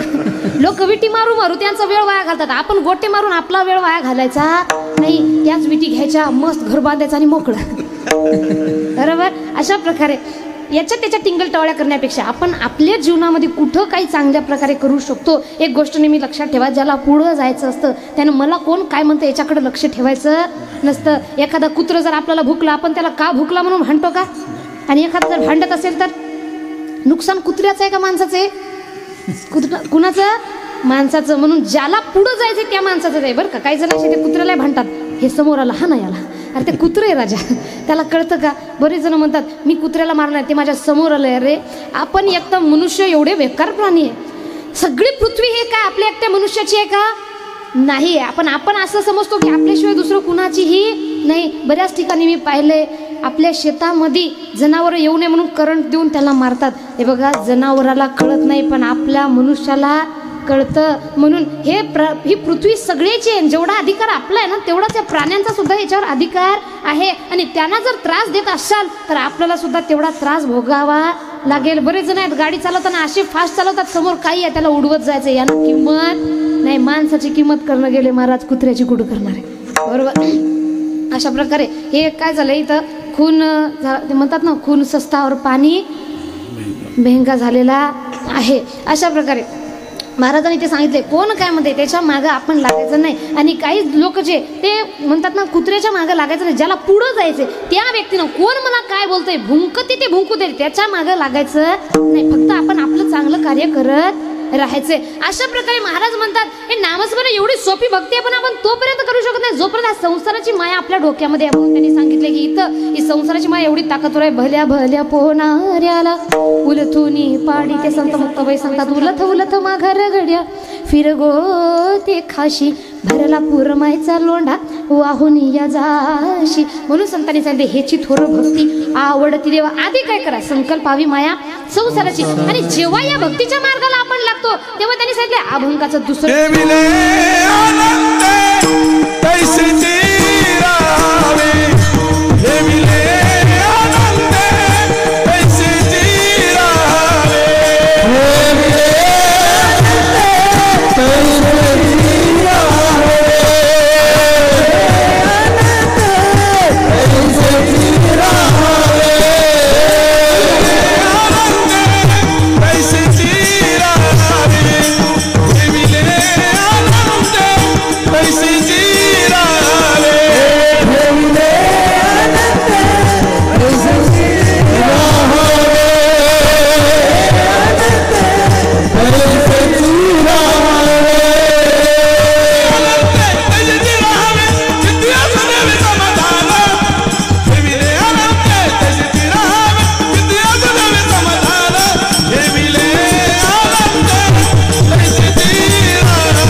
सुंदर महाराज. हरिभक्तप्रेम सुंदर महाराजांसाठी जोरदार टाळ्या वाजवायच्या. क्या बात. सुंदर असा आवाज त्यांचा आणि त्यांचं नावही सुंदर, गायनही सुंदर. त्यांच्यासाठी पुनश्च एकदा जोरदार टाळ्या वाजवायच्या. क्या बात. गावातलेच आहेत का बाहेर? गावातलेच आहेत. वा वा. आपलं गाव सगळं रत्नांनी भरलेलं आहे का? फार सुंदर गाव आहे. तुमच्या गावामध्ये आल्यानंतर भक्ती कशी करावी हे सांगायचं सुद्धा गरज नाही महाराज. गावामध्ये प्रत्येक व्यक्ती एवढा भाविक आहे. एका घरीच आम्ही गेलोय आमचे आकाशदादाच्या घरी, तर त्यांच्याच घरी गेल्यानंतर कळालं की गाव किती भाविक आणि सात्विक आहे. तुमच्याकडे पाहून मी भक्ती शिकावं का असं मला वाटेल. खरं सांगते, नुसतं मोठेपणा नाही, सुंदर असं आपल्या गावाचा आदर्श घेण्यासारखं गाव आहे. विठ्ठल विठ्ठल. पण एवढं सुंदर आपण भक्ती करतोय ना, एक गोष्ट नेहमी अजून एक करा. त्या भक्तीमध्ये ॲडिशनल कोणतं ठेविले अनंते तैसेची राहावे चित्ती असू द्यावे समाधान. भगवंताने जसं ठेवलंय तशा प्रकारे राहा, मनामध्ये समाधान ठेवा. कारण बघा आजकाल भक्तीमध्ये थोडी अडचण आली की लोक म्हणतात देव बदला. भक्ती करण्याची पद्धत बदलतो का? समजा महादेवाला नवस केला, नवस पूर्ण झाला नाही, देव बदलतो का? पद्धत बदलतो, देव बदलतो. दुसऱ्या देवाला नवस करून पहा, त्याला नाही झाला, देव बदला. पुढचा पहा, पुढचा होत नाही, देव बदला. तिसरा पहा. पण भक्ती करण्याची पद्धत आपण बदलणार नाही. महाराज म्हणतात भक्तीमध्ये एकनिष्ठता ही महत्वाची आहे. आणि जेव्हा आपण भक्ती करतो त्या भक्तीमध्ये विश्वास सुद्धा तसाच महत्वाचा आहे. त्या भगवंतावर, आपल्या भक्तीवर एवढा विश्वास ठेवा की माझा भगवंत माझ्यासोबत कधीच काही वाईट होऊ देणार नाही. आणि जे काही होतं ना ते चांगल्यासाठी होतं. बघ त्यामध्ये काहीतरी भक्तांसाठी जे होतं ते चांगल्यासाठी होतं, प्रत्येकासाठी नाही. भक्तांसाठी जे होतं ते चांगल्यासाठी होतं. त्यामध्ये वाईट जरी झालं त्याच्यासोबत सुद्धा काहीतरी चांगलं असतं. एक दृष्टांत तुम्हाला सांगते बघ. एक राजा होता, त्याचा प्रधान. त्या प्रधानाकडं दोन वाक्य नेहमी राहायचे. किती चांगली गोष्ट हो किती वाईट गोष्ट हो, तो नेहमी दोनच वाक्य बोलायचं. कोणतं? जे झालं ते चांगलं झालं आणि जे होतं ते चांगल्यासाठी होतं. आता त्याची नेहमी चांगली गोष्ट असू दे वाईट गोष्ट असू दे ते एकच बोलायचं. एक वेळची गोष्ट आहे, राजा थोडं तलवार पाहत होता. तलवारीला पाहता पाहता खेळता खेळता त्याचा अंगठा कापला. त्याला काही काम नाही, तो गेला प्रधानाकडे आणि प्रधानजीला म्हणतो बघा हो प्रधानजी, माझा अंगठा कापला, पूर्ण रक्त निघतंय, फार मनात दुखतंय. त्या प्रधानजीनं तर आधी वैद्याला बोलवलंय आणि वैद्याला बोलवलं. जेव्हा राजा रडत होता राजाला प्रधान म्हणाला, राजाजी काही काळजी करू नका, जे होतं ते चांगल्यासाठी होतं, जे झालं ते चांगलं झालं. आता या राजाचं म्हणणं मी राजे, हा साधारण प्रधान आहे आणि माझा अंगठा कापला, ते झालंय तर चांगलं काय असेल. हा म्हणतो की चांगलं झालं. सर्वांना बोलवल्या शिपायांना आधी याला कारागृहात टाकलं. कारागृहात टाकलं. या गोष्टीला एखादा महिना झाला आणि त्याचा अंगठा थोडाफार चांगला झाला. त्या राजाला शिकारीला जाण्याची इच्छा झाली. शिकारीला राजा गेला. तिथं काही जंगलातील लोकांनी त्याला पकडले. त्या लोकांना नरबली हवा होता आणि म्हणून तिथं यांना दिसला राजा, यांनी त्याला पकडले. नरबली कळते का? जे आपण हे अबोल प्राण्यांचा बली देतो ना, बकऱ्याचा असो कशाचा असो, बघा बली ही प्रथा आपल्या शास्त्रामधली नाही. संतांनी सांगितले बळी द्या, पण कोणता? काम क्रोध बकरा मारा, पूजा रखमा इच्छा वरा. बकरा तुम्ही मारा, पण कोणता बकरा हो? मनुष्याच्या मनामध्ये काम आणि क्रोध नावाचा जो बकरा आहे त्याला मारा. आपण तो बकरा जिवंत ठेवला महाराज आणि जिवंत बकरे मारू मारू खातो तर खातो, पाप एवढं देवाच्या नावावर खातो. बरोबर? आता मला सांगा, मी तुमच्या घरी आलो तुमच्या वाढदिवसानिमित्त आणि तुमच्यासाठी घेऊन आलो आता नवीन लॉन्च झालेलं आहे. तुम्हाला मोबाईलशी प्रश्नच नाही. तुम्हाला काय आवडतं? तुम्हाला आणला मी 1.5 तोळ्याचा एक हार. कशाचा? सोन्याचा. तुमच्या वाढदिवसाच्या निमित्त मी तुमच्या घरी आलो, तुम्हाला 1.5 तोळ्याचा सोन्याचा हार आणला आणि तुम्हाला दिला, फोटो काढला आणि येताना पुन्हा परत हार घेऊन आलो. तुम्हाला आनंद होईल का दुःख होईल? काय होईल? दुःख होईल. मग आपण देवाला नवस करायचा म्हणून बकरं कुणाला देतो? कापून कोण खातं? यात भक्ती कुठून आली सांगा? देवाला काय वाहतो? हा जो शिजत नाही चावत, ते जर चावला असता तर देव तर उपाशीच.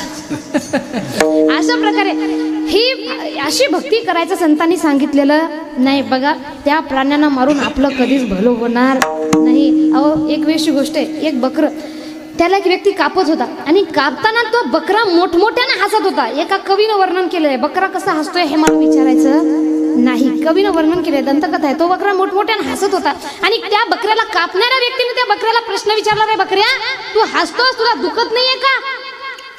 बकरा म्हणाला दुखतंय, पण कुणाला सांग? मला दुखतंय हे मग तुम्हाला सांगितल्याच्या नंतर तुम्ही मला कापणं सोडणार का? अहो तुम्हाला सुईनं जर थोडंसं टोचलं तरी तुम्हाला एवढं दुखते. मला बोलता येत नाही, मला भावना व्यक्त करता येत नाही, पण माझ्या मनातलं काही तुम्हाला कळत नाही का? आज तुम्ही मला मारताय, हे तुम्हाला कळतं की मला दुखतंय, पण तरी सुद्धा तुम्ही मला मारताय. आता त्या व्यक्तीनं विचारलंय, अहो अरे बकऱ्या तुला दुखतंय तर मग तू हसतोस कशामुळं? त्यावर तो बकरा म्हणाला, अरे मी तुझी गती काय होणार याच्यावरून हसते. आता बकऱ्यानं प्रश्न जेव्हा त्यांना सांगितलाय, तो बकरा म्हणतोय, अरे कापणाऱ्या व्यक्ती तू ऐक माझं, मी आयुष्यभर फक्त गवत खाल्लंय, जे भगवंतानी मला खाण्यासाठी दिलंय. आयुष्यभर फक्त गवत खाल्लंय तर माझं मरण एवढं भयानक होतंय. तू माझ्यासारख्या अबोल प्राण्याला मारून खाताय, तुझं मरण कसं होईल? म्हणून आपण कुणाला त्रास देतोय ना महाराज, तर आपल्याला सुद्धा त्रास होणार. एवढी भयानक प्रकारे माणसं नॉनव्हेज खातात. अहो मी इंस्टावर सोशल मीडियावर काही व्हिडिओ पाहिले, जिवंत मासोळीला गरम तेलामध्ये तळून खातात महाराज. किती दुखत असेल. आपल्याला थोडं जरी भाजलं नाही एवढं दुखतंय, आणि आपण त्या जिवंत प्राण्याला त्यांना त्यांची भावना व्यक्त करता येत नाही, पण भावना त्यांना दुःख त्यांना सुद्धा होतं. आणि एक लक्षात ठेवा, हे कर्म आहे इथं फेडायचंय. आज जो व्यक्ती खात आहे ना त्याचं सुद्धा तसंच होणार. मांस खाता हंस वाटे, ओढणी वैरी खेळी राहते, ओढणी वैरी खेळी राहते, ओढणी वैरी खेळी राहते. मांस खाता हंस वाटे,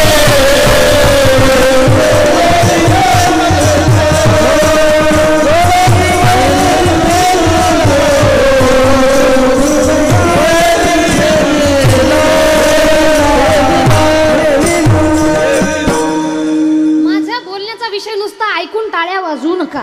जर कुणाला विषय पटला असेल काही तुमचं बरोबर आहे. खाण्यामध्ये आपल्या जेवणामध्ये कुणाचाही मृत्यू नसावा, आपल्या जेवणामध्ये कुणाचा अश्रू नसावा, आपल्या जेवणामध्ये कुणाचाही श्राप नसावा. आज आपण लोकांच्या लेकराला, म्हणजे आता कुणाचं तरी लेकरू झालं ना, कोंबडी असो काय असो, त्यांनाही संबंध आहे. त्याने आपण जर कुणाचा जीव खात असेल तर आपला सुद्धा खाणारे येणार. आणि हा विषय एखाद्याला पटला असेल, तो जर म्हणत असेल ताई मला आजपासून आत्ता या दिवशीपासून मला ते नॉनव्हेज सोडायचं असेल, त्यांनी कीर्तन झाल्याच्या नंतर इकडे या आणि आमच्याकडे सूचना द्या. त्या सर्वांच्या गळ्यामध्ये माळी टाकण्यात येतील, जसे आकाशदादांनी टाकले. त्याच्यासाठी जोरदार टाळ्या वाजवायच्या. खाण्यामध्ये दम लागत नाही महाराज, निर्व्यसनी राहण्यामध्ये ते सगळं सोडण्यामध्ये दम लागतो. काय कुणाचंही काम नाही. ज्याच्यामध्ये मनुष्यता शिल्लक आहे फक्त तोच व्यक्ती हे सगळं सोडू शकतो. ज्याच्यामध्ये माणुसकी शिल्लक नाही तो व्यक्ती सोडू शकणार नाही. विठ्ठल विठ्ठल.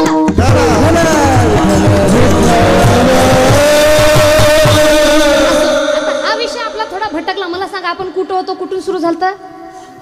क्या बात आहे, वा वा. हा म्हणजे लक्ष आहे. त्या लोकांनी राजाला पकडलं आणि त्यांना काय पाहिजे होता? नर बली. त्या लोकांनी त्यांना नेला, शेंदूर लावला आणि कापतोय. आता राजा म्हणतो अरे मी राजा आहे, मला सोडा. ते म्हटले राजा प्रजा आमच्यासाठी आम्हीच, आमच्या पुढं कुणी नाही. यानं घेतली तलवार, मारायचं म्हटलं, त्या मारणाऱ्याला दिसलं याला अंगठा, आणि समोरचा हुशार होता तो म्हटला व्यंग बली देवाला चालत नाही, याला अंगठा नाही, याला द्या सोडून. आता याचा दिमाग लागला. प्रधान म्हणला होता जे होतं ते चांगल्यासाठी होतं. आज जर अंगठा असता तर मान तर गेली होती फुकटात. आणि मी बिना टिकटाचा वर हा आधी गेला प्रधानकडं आणि प्रधानाला सोडायला सांगितलं. आणि प्रधानाला म्हणतो मला माफ कर, मी तुझ्यासोबत फार वाईट केलं. प्रधानानं पुन्हा आपले दोन वाक्य बोलले. पहिलं कोणतं? जे होतं ते चांगल्यासाठी, जे झालं ते चांगलं. आता राजा म्हणते तुझा दिमाग काही घुटण्यात आहे का? माझा अंगठा कापल्यापर्यंत मला कळालं जे झालं ते चांगलं. तुला कारागृहामध्ये टाकलं त्यात काय चांगलं झालं? ते म्हटले राजन आपण दोघं चांगले मित्र. तुमचा जर अंगठा कापला, तुम्ही जर मला मधात टाकलं नसतं तर शिकारीला कोण गेले असते? तुमचा कापलेला होता, तुम्हाला सोडला असतं, पण माझा अंगठा चांगला होता, मला कापला असतं ना. म्हणून मला जे होतं ते चांगल्यासाठी होतं. फक्त तेवढा विश्वास त्या भगवंतावर ठेवावं लागतं महाराज. तुम्ही जर मला असाल माझ्यासोबत का वाईट होत आहे, पण जे होतं ते कुणाच्या जीवनामध्ये चांगलं होतं? भक्तांच्या. समजा त्यांच्यासोबत काही वाईट जरी घडलं त्याच्यामध्ये सुद्धा काहीतरी चांगलं लपलेलं असतो. एक व्यक्ती म्हणाला की मी फार भक्ती करत होतो, पण भक्ती करत असताना, वाऱ्या करत असताना माझा पाय मोडला. आणि माझं जीवन व्हायला गेलं. मी तर देवदेव करत होतो, माझं जीवन का असं झालं. एका महात्म्याकडे गेले, त्या महात्म्याने त्याला सांगितले की बाळा तुझा जीव जाणार होता पण तुझ्या भक्तीच्या सामर्थ्यानं तू वाचला, फक्त तुझ्या पायालाही जा. अशा प्रकारे जी म्हणून भगवंतावर एवढा विश्वास ठेवा. ठेविले अनंती तैसेची राहत चित्ती असू द्यावे समाधान. जे होतं ते चांगल्यासाठी होतं, जे झालं ते चांगलं झालं. मनामध्ये फक्त त्या भगवंतावर विश्वास ठेवा आणि जीवनाचा आनंद घ्या. आपल्याला जीवनाचा आनंद घ्यायचा राहून जात आहे. म्हणून त्यांनी सांगितलंय पुढं काय की पुढं त्यांनी म्हटलंय का समाधान ठेवायचे. वाहिला उद्वेग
वाहिला उद्वेग अभंगाचं तिसरं चरण.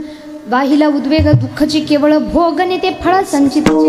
किती उद्वेग केला, आरडाओरडा केला तरी आपल्या संचित कर्मानुसार, बघा इथं संचित कर्मानुसार जे कर्म केले त्याच्यानुसार जे फळ भोगायचं ते भोगावं लागणार. म्हणजे लागणार, हसलं तरी भोगावं लागणार आणि रडलं तरी भोगावं लागणार. मग चांगलं फळ भोगायचं असेल चांगले कर्म करावे लागतील. एकदा सर्वांनी मिळून भजन करायचे. विठोबा विठोबा विठोबा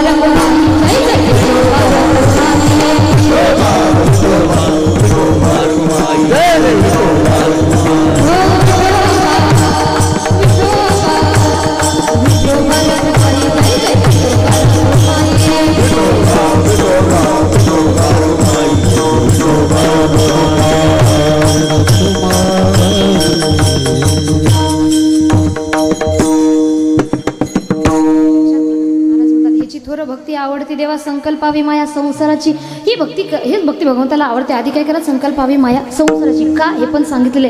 ठेविले अनंती तैसेची राहावी चित्ते सुद्यावे समाधान. ही भक्ती करत असताना त्या भगवंतावर एवढा विश्वास ठेवा की माझा भगवंत माझ्यासोबत काही वाईट होऊ देणार नाही. तो सगळं जे काही करेल तो व्यवस्थित करेल. म्हणून चित्ते असू द्यावे समाधान. मनामध्ये समाधान ठेवा, त्या भगवंतावर विश्वास ठेवा. पुढे त्यांनी सांगते का समाधान ठेवायचे. वाहिला उद्वेग दुःखाची केवळ भोगणे ते फळ संचिताचे. किती उद्वेग आरडाओरडा पडून रडून पडून फायदा होणार नाही. आपल्या संचित कर्मानुसार जे फळ आपल्याला भोगायचं ते भोगावं लागणार म्हणजे लागणार. म्हणून जर आपल्याला फळ चांगलं असेल पाहिजे असेल तर आपल्याला काय करावं लागेल, कर्मसुद्धा चांगले करावे लागतील. आजकाल दुःख सगळ्यात जास्त लोकांच्या जीवनामध्ये कोणते? आजकाल लोक म्हणतात महाराज लेकरं आमची व्यसनाधीन झालेली आहेत, महाराज लेकरं चांगली राहिलेली नाहीत, महाराज लेकरं मायबापाला पोसना गेली, महाराज लेकरं मायबापाला जवळ ठेवना गेली, दारू प्यायली, व्यसन करायली. या सगळ्या गोष्टीमध्ये आपली लेकरं प्रेम करून नुसतं पळून चाली. या सगळ्या गोष्टीमध्ये आमची लेकरं गुंतलेली आहेत. या गोष्टीचं जे दुःख आपल्याला आहे याचं कारण काय? भोगणे ते फळ चिताचे मार्ग. तुम्हाला ऐकताना थोडं वाईट वाटेल, मला सांगताना वेगळं वाटेल, पण कुठं ना कुठं आपली लेकरं आपली युवा मंडळ चुकतं याला जबाबदार आपण माता पिता वर्ग सुद्धा आहो. पण आपल्या गावामध्ये असा कोणताही विषय मला पाहायला मिळालेला नाही. मला ताईंनी सांगितले ताई की आमच्या गावामध्ये हा सप्ताह जो आहे हा युवा मंडळींच्या सानिध्यामध्ये चालतोय ना. असं युवा मंडळ ज्या गावामध्ये त्या गावाचा विकास कोणी थांबवू शकत नाही. युवा मंडळींना पुढं येणं, चांगल्या कार्यामध्ये आपलं योगदान देणं आणि युवा मंडळीला पुढे होऊ देणं हे सुद्धा तेवढंच महत्त्वाचं आहे. म्हणून जेवढे काही वरिष्ठ मंडळी तो बसे त्यांच्यासाठी सुद्धा जोरदार टाळ्या वाजवायच्या. बऱ्याच गावामध्ये मी असं पाहिलंय, ते म्हणतात ताई आम्हाला करू वाटतो पण गावचे वरिष्ठ मंडळी आम्हाला करू देत नाही. आम्ही करायला तुम्ही व्हा बाजूला, आमचं आम्ही पाहिल. आणि ज्या गावामध्ये युवा मंडळाला पुढं होऊ देत नाही त्या गावामध्ये युवा मंडळ आपल्या त्या गावाचा विकास होणार नाही. आपलं झालं महाराज, आता पुढे येणं काम करण्याचं कार्य कुणाचं आहे? युवा मंडळींचं आहे. म्हणून युवांनी पुढे येणं ही काळाची गरज आहे. पण युवा पुढे आले म्हणजे जुन्या लोकांना कमी समजणं हे सुद्धा चुकीचं आहे. जुनं ते सोनं आहे बरं का. पण म्हणून मी नेहमी सांगते जुन्या लोकांचे विचार आणि कार्य हे युवा मंडळीचं असलं पाहिजे. विचार त्यांचे घ्यायचे, कार्य मॅन पॉवर हे जुन्या लोकांमध्ये नसते कारण त्यांचं शरीर थकलेलं आहे. पण दिमाग हा जेवढा जुना तेवढे अनुभव जास्त असतात. म्हणून जुन्या लोकांचा नाद करायचा नाही. जुनं ते सोनं. आणि आमच्या ताईंनी सुद्धा सांगितलं आमच्या गावामध्ये अजून सुद्धा चुलीवर स्वयंपाक होतो 4 वाजता रोज डाळ पडणार. आज आम्ही सुद्धा चुलीवरची खाली, मला वाटलं वाह क्या बात आहे, सुंदर असं जेवण केलंय बघा. जुन्या लोकांचा नाद करायचा नसतो. जुन्या लोकांबद्दल एक कथा तुम्हाला सांगते. काही युवा मंडळ होते, पेपर दिला आणि पेपर दिल्याच्या नंतर ट्रेनमध्ये बसली आणि त्या सर्वांनी विचार केला फार बोर व्हायला रे, काहीतरी करावं जेणेकरून आपलं एंटरटेनमेंट झालं पाहिजे.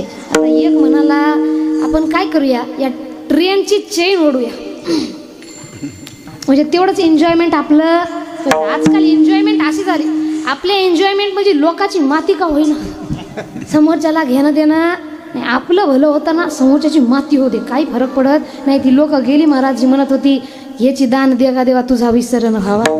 आजकालची लोक म्हणतात हेच दान दे देवा माझ्या शेजाऱ्याला कोरोना व्हावा. एक गोष्ट नेहमी लक्षात ठेवा, शेजाऱ्याला कोरोना झाला तर क्वारंटाईन मध्ये आपण सुद्धा जाणार. खोकलू मेले पण दवाखान्यात नाही गेले. कुणाबद्दल काय विचार करतोय हे आपण लक्षात ठेवायला पाहिजे. लोकांबद्दल वाईट विचार केला तर ते आपल्याला भोगावं लागेल. विठ्ठल विठ्ठल.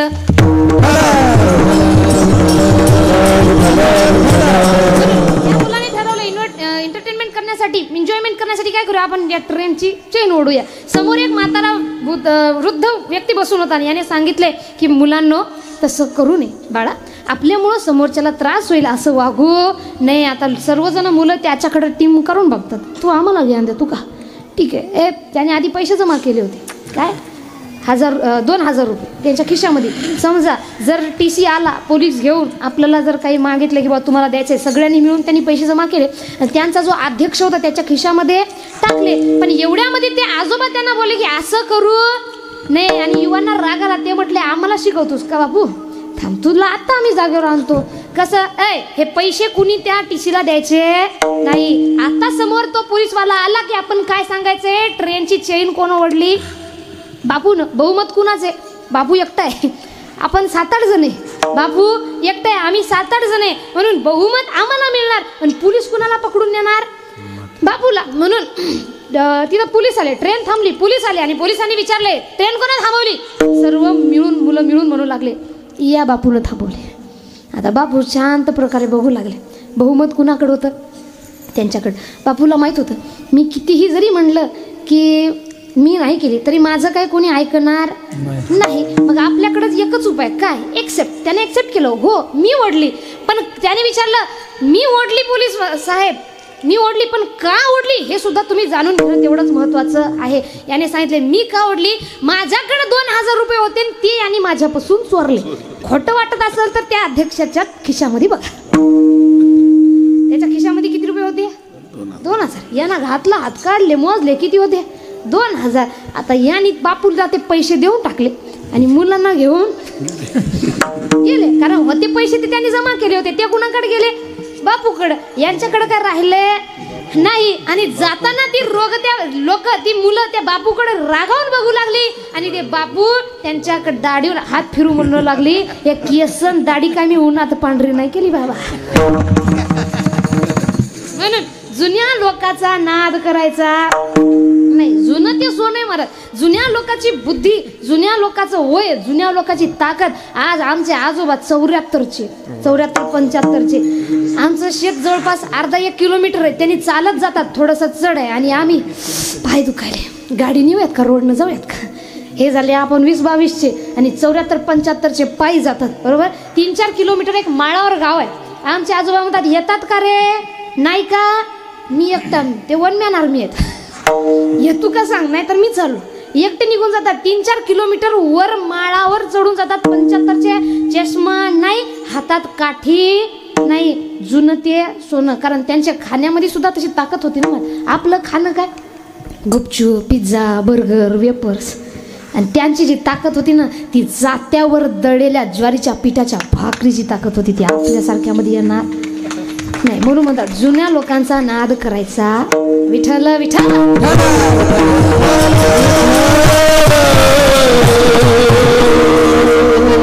आजचा विचार हे जुन्या लोकांचे असावे. त्यांना हातभार लावला पाहिजे, कारण अनुभवी असतात. आणि कार्य हे युवांना पुढं करून जुन्या लोकांनी त्यांच्यापासून करून घेतलं पाहिजे की बाळा हा आमचा वारसा आहे, आता पुढं तुम्ही चालवायचा. आणि हाच वारसा आपल्या गावामध्ये जे काही युवा मंडळ चालवत आहे, सर्व युवा मंडळींसाठी टाळ्या तर वाजव, पण त्यांच्या आई वडिलांसाठी जोरदार टाळ्या.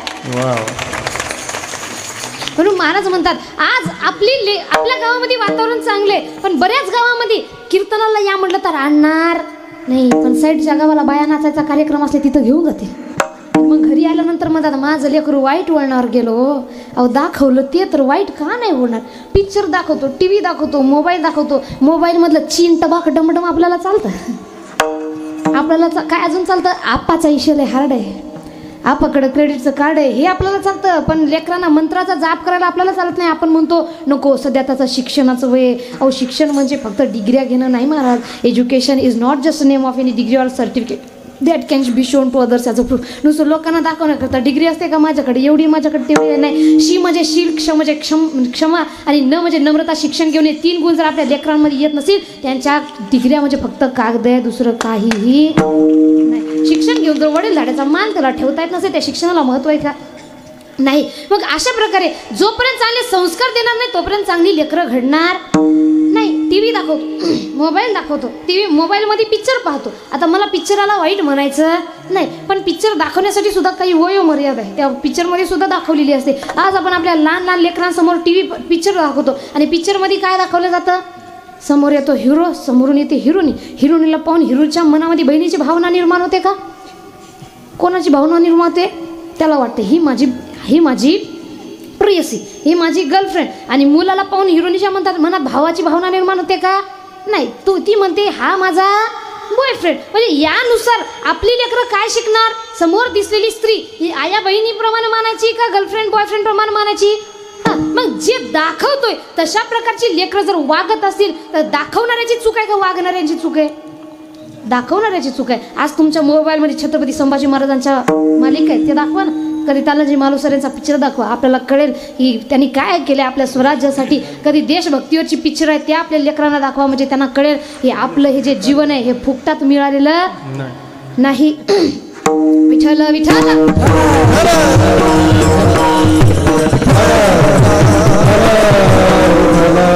शहीद जवान एक एक मावळा जेव्हा मरण पावत होता ना, एका कवीने वर्णन केले. त्याच्या मनामध्ये भावना काय होती? ना परिवाराची, ना घराची, ना लेकरांची, ना बाळाची. तो फक्त एकच म्हणतो काय, दोस्तो साथियो हम चले अपना दिल अपनी जान ताकि जीता रहे अपना हिंदुस्तान.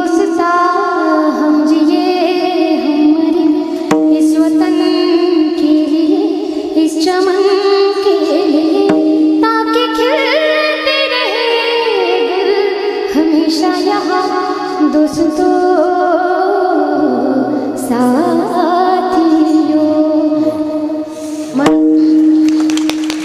भारत देशातील प्रत्येक नागरिकाला मरता मरता एका शहीदानं वचन मागितले. त्याने एक प्रार्थना समोर ठेवली, काय? वतन वालो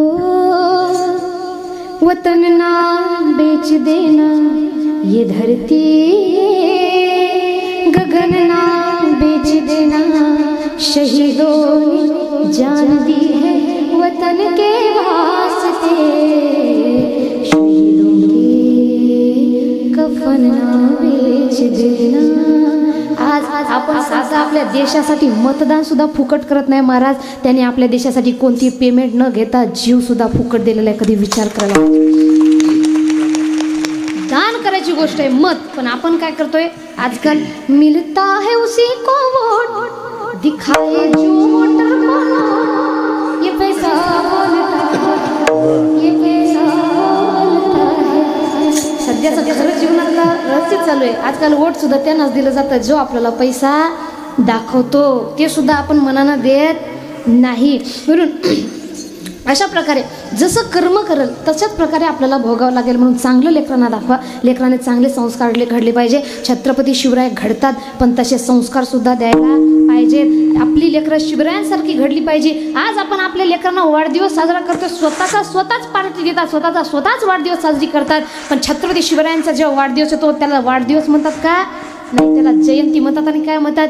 वाघाच्या जातीची पोलादी छातीची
संस्कार द्यायला पाहिजे. त्यांना शिकवा की देशासाठी आपण आपला स्वाभिमान गहाण ठेवायचा नाही. पैसा कमवा महाराज, पैसा कमवण्यासाठी हजार मार्ग आपल्याकडे, पण एवढं श्रीमंत माणसानं व्हा पैशानं नाही बरं का.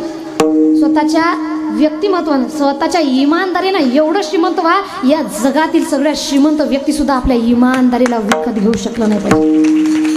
हे फक्त मनुष्याकडे, आणि हे याचं जो नियमाचं पालन करतो तोच खरा मनुष्य सुद्धा आहे. म्हणून अशा प्रकारे चांगले संस्कार दिले तरच चांगली लेकरं जन्माला येतील. आजकाल तुम्ही बघा, आपलं लेकरू साधं सहलीला जरी चाललं तरी आपण लेकराला काय सांगतो, बाबा बसमध्ये बसताना मध्यभागी बसायचं, म्हणजे ड्रायव्हरनं समोरून ठोकली तरी तुला काय होऊ नये, आणि ड्रायव्हरनं मागून ठोकली तरी तुला काय होऊ नये. लोकांचं मरू दे, चुलीत जाऊ दे, उलथू दे तिकडं, आपलं जगलं पाहिजे. पण प्रतापगडच्या पायरीशी खान जेव्हा आला होता ना, खान जेव्हा स्वराज्यावर चालून आला तेव्हा सर्व सरदाराची बैठक बसली आणि सर्व सरदार छत्रपती शिवरायांना म्हणू लागले, मासाहेब जिजाऊन सुद्धा बसून होत्या. सर्व सरदार छत्रपती शिवरायांना म्हणू लागले, राज संकट फार मोठे रज, म्हणून एक काम करा, तुम्ही काही दिवसासाठी थोडंसं गायब, म्हणजे खानाच्या समोर येऊ नका. तेव्हा मासाहेब जिजाऊ कडाडून बोलतात, काय म्हटलात तुम्ही, काय म्हटलात, शिवबानं लपून बसावा. शिवबा केवळ आमचा पुत्र नाही, अवघ्या मराठी जनाचा स्वाभिमान आहे. या आईने आपला पुत्र गमावला तर 72पणाचा भ्याडपणे पळून जाऊन मराठी मुलकानं आपला स्वाभिमान गमावला. शिकवण मासाहेब जिजाऊने छत्रपती शिवरायांना दिली, महाराज संकटाला तर पळून जायचं नाही. आणि आज आपल्या लेकरांची मरणाची कारण कोणती, ती मला मिळाली नाही म्हणून मी मरणार. त्याच लायकीची आपण कशासाठी मरतोय, आपलं मरण सगळ्या देशानं सुद्धा साजरं केलं पाहिजे. आपल्या गावाला, आपल्या घराला सुद्धा आपल्या मरणावर अभिमान वाटला पाहिजे. असं मरण माणसानं मरायला पाहिजे.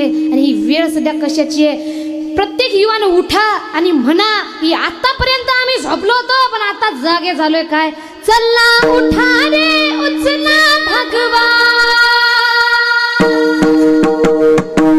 चला उठा रे उचला भगवा, भगवान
टाळ्या वाजवायच्या त्याच्या. मागचे तुमच्या हाताला काय फोड आले का? वाजवा की थोडं मोठं. महाराज आमची बोलणाऱ्याची आतडे तुटायला जोर होते, तुम्ही बसलेले थक्काही लावून घेत नाही. एवढं पाप कुठं फेडणार आहे आपण? हा बोलताना दम सुटायला आम्हाला आणि तुम्ही बसल्याचे बोला बाई बोला पोटाला. हम नाही सुधरेंगे, पण तुम्हाला नाही. तुमचं असं नजर काढू वाटायला एवढे चांगले आहे तुम्ही. तोंडापुरतं नाही म्हणाली मी, खरं खरं सांगायली. तुमच्या घराला लावलेल्या कुलपाची शोभत. अशा प्रकारे जसे संस्कार तशी लेकरं. मग लेकरांना मोबाईल देऊ नका, लेकरांना TV पाहू देऊ जास्त नका, त्यांना अभ्यास द्या, त्यांच्या हातात चांगलं पुस्तक द्या. आणि त्याच्यासाठी आपल्यालाही पुस्तक घेऊन बसावं लागेल. आपण TV पाहतो त्याला म्हणालो अभ्यास कर. मला सांगा, मी तर पूर्ण दारू पिऊन आले फुल, आणि तुम्हाला म्हणालो मला दारू यायची. तुम्ही माझं ऐकणार आहे का? तुम्ही बसल्या ठिकाणी काय म्हणशाल? तोंडावर म्हणणार नाही. चला नारदाच्या गादीची किंमत ठेवशाल, समजा माणसाची ठेवणार नाही, नारदाच्या गादीची किंमत तोंडावर म्हणणार आहे. पण मनातल्या मनात काय म्हणशाल? महाराज सट हाणून आला आणि आम्हाला येऊन शिकवायला दारू पिऊ नका. म्हणजे अर्थ काय? समोरच्याला ज्ञान देण्यासाठी तेवढं आपण सुद्धा चांगलं असावं लागतं. म्हणून महाराज म्हणतात इथं वाहिला उद्वेग दुःखाची केवळ भोग नेते फळ. संचिताचे आरडाओरडा रडून पडून फायदा नाही. माझं लेकरू या वर्णावर गेलं त्या वर्णावर गेलं, हे आपल्या संचित कर्माची फळे महाराज. आणि समजा आपण चांगले संस्कारही दिले आणि तरी जर मुलं लेकरं बाळ वाईट मार्गावर जात असेल तर महाराज म्हणतात मग एकच पर्याय कोणता? अभंगाचं. तुका मन घालू तयावर घाल, तुका मन घालू तयावर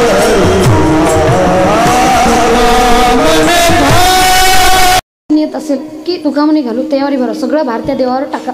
आपल्या भक्तीवर विश्वास ठेवा की तो देव आपल्यासोबत काही वाईट होणार नाही. सगळा संसार त्या भगवंताच्या पायी व्हा. हा झाला अभंगाचा पूर्णतः भावार्थ. हा असंच आहे की यापेक्षा वेगळा नाही असं मी सांगू शकत नाही. बोलण्यातून भगवंतांनी जशी मला बुद्धी दिली तशा प्रकारे आपल्यासमोर अर्थ मांडण्याचा मी प्रयत्न केलेला आहे. बोलण्यातून कुणाला काही वाईट वाटलं असेल, बोललेले लेकरे वेळी वाकुडी उतरी करा, क्षमा अपराध महाराज तुम्ही सिद्ध. आपलंच लेकरू म्हणून मला इथं क्षमा करायचं आहे. आजची झालेली कीर्तन रूपी सेवा माझे गुरुजी हरिभक्त पंजाब महाराज चालगणी करतात भाऊसाहेब यादव महाराज आळंदीकर यांच्या चरणी अर्पण करते. आणि कैलासवासी नारायण महाराज होनगे तथा श्री कैलासवासी मधुकर महाराज माने, कैलासवासी अण्णासाहेब महाराज काळदाते यांच्या प्रेरणेने चालू असलेला अखंड हरिनाम सप्ताह, श्री हरिभक्तपरायण महादेव महाराज होनगे यांच्या आशीर्वादाने चालू असलेला अखंड हरिनाम सप्ताह समस्त गावकऱ्यांच्याही चरणी ही सेवा अर्पण करते तथा बागेश्वरी मातेच्याही चरणी ही सेवा अर्पण करते. कीर्तनारूपी सेवेसाठी उपस्थित सुंदर असे मृदंगाचार्य महाराजांसाठी जोरदार टाळ्या वाजवायच्या. आणि गायनासाठी महाराजांनी आता जी चाल घेतली होती, एक एक एक एक शब्द त्यांचा, एक एक स्वर त्यांचा थेटकाळ झाला भिडत होता. एवढा आवाज त्यांचा सुंदर आहे. जोरदार टाळ्या सर्वांसाठी वाजवायच्या. आणि लाभलेली उत्कृष्ट अशी आमचा आवाज आपल्यापर्यंत पोहोचवणारी साऊंड सिस्टीम ऑपरेटर दादासाठी सुद्धा जोरदार टाळ्या वाजवायच्या. सर्व वरिष्ठ मंडळी जेवढे काही वर उपस्थित आहेत त्यांचेसुद्धा मनापासून धन्यवाद मानते. आणि महत्त्वाचे धन्यवाद ज्यांनी आज आम्हाला इथं बोलवलं आहे आणि ज्यांच्यामुळं आम्हाला हे सुंदर असं गाव पाहायला मिळवलं. हरिभक्तपरायण आमचे आत्ताच माळकरी झालेले आकाश दादा, त्यांच्यासाठी सुद्धा जोरदार टाळ्या वाजवायच्या. त्यांच्याकडून आपण एक प्रेरणा घेऊ शकतो. मागं काय गेलं हे लक्षात ठेवायचं नाही, पुढं काय चाललंय हे महत्त्वपूर्ण आहे. भूतकाळ गेला, वर्तमानामध्ये जगायचं असतं, फक्त भविष्यात चूक होऊ नये हे मात्र लक्षात ठेवायचं असतं. म्हणून त्यांचेसुद्धा मनापासून धन्यवाद मानते. आणि वेळोवेळी आम्हाला मॅपवर मार्गदर्शन करणारे महाराज त्यांच्यासाठी सुद्धा रघुनंदन महाराज त्यांच्यासाठी सुद्धा जोरदार टाळ्या वाजून सर्वांनी स्वागत करायचे. महाराज गावातलेच आहेत का? हा गावातलेच आहेत, कथाकार सुद्धा आहे. म्हणून तर म्हटलं तुमच्या गावामध्ये सगळे रत्न आहेत का? कथाकार गावातले, गायनाचार्य गावातले, एक पक वाजवा तर घ्या फक्त तुम्ही. इकडून एक महाराज, तिकडून दुसरे गावातले, त्यांच्याकडून शिकवायला एवढे सुंदर पक्व त्यांनी पोवाडे वाजवले. अंगाला काटा जो वादनाने येतो, नाचायचं जे मागच्यांना मन करायला होतं ना, ते पकवाजाची ताकद आहे महाराज. जोरदार टाळ्या महाराजांसाठी. आणि शूट चालू आहे, चार जणांनी शूट केलेलं आहे. त्यामध्ये पहिला जो शूटिंग चालू आहे कांचन